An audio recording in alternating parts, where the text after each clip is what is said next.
揾到一篇啱你教學目標嘅閱讀文章，其實都幾有挑戰性。當然，你可以用 ChatGPT 或者其他 AI 工具，根據主題或者生字去生成一篇文章。但係如果你用 EdCafe AI 呢，我哋會再進一步，用 EdCafe AI 嘅閱讀活動功能，你唔只會攞到一篇文章，仲會有一個完全互動嘅學習體驗。生成咗文章之後，你可以即刻整一個生字表嚟到自然語言嘅音頻做聆聽練習，仲有理解測驗去評估學生嘅理解程度。學生之後可以直接閱讀文章或者聽錄音，喺文章內容入邊溫習生字，然後即刻做測驗，全部都可以一次過無縫完成。另外，老師仲可以追蹤學生嘅答題情況，下載詳細報告，方便檢查同評分。不如我哋一齊試下整一個啦。咁建立新內容入邊呢，我哋可以喺閱讀活動呢，你可以加一個主題或者貼上一段較長嘅文字去生成文章。但係我想用聲字做例子俾你哋，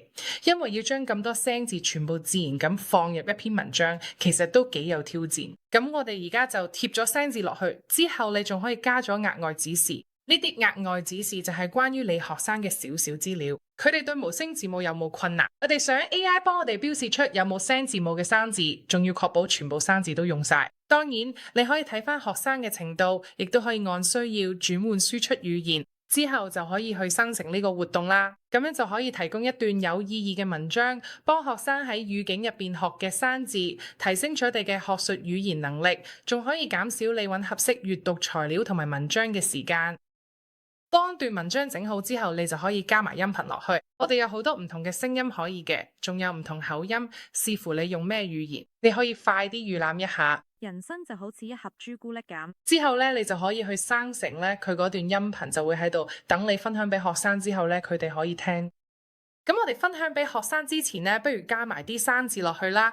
因為我哋已經加咗生字，所以你唔一定要再做呢一步。但係如果你想學生可以連埋定義一齊溫習嘅生字，你就可以做埋呢個步驟。跟住你可以加埋你嘅小冊。加小冊嘅時候，你可以喺題目類型，例如選擇題、簡答題或者兩者混合，之後再攞題目數量嘅系統就會幫你自動生成小冊，好似 EdCafe AI 嘅小冊功能咁。當然，所有嘢都可以編輯。你可以一路向下咁調整題目、答案選項、解釋，甚至可以加多啲題目落去。但係當一切都冇問題之後，我哋就可以儲存我哋嘅檔案啦。咁我哋喺度幫佢改個簡單嘅名，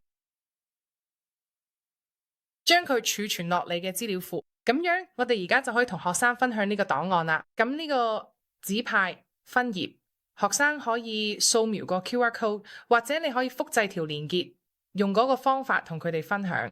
當條連結開咗之後，就可以刪除舊嗰個。學生可以聽下篇文章嘅內容。從前嘅一條細村莊入面，或者佢哋可以自己睇篇文章，之後可以溫翻啲生字，只需要填自己個名就可以做測驗，同埋隨時翻去睇翻篇文章。當佢哋完成嘅測驗之後，就可以即時收到所有回饋。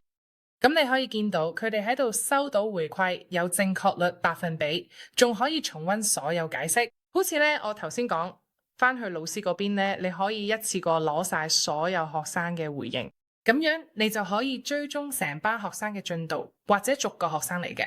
你可以用呢個工具去製作針對性嘅閱讀教材，可以用嚟介紹新概念、簡化複雜內容，或者調整教材去配合唔同閱讀程度，仲可以幫學生準備評估，咁全部都可以一次過無縫完成。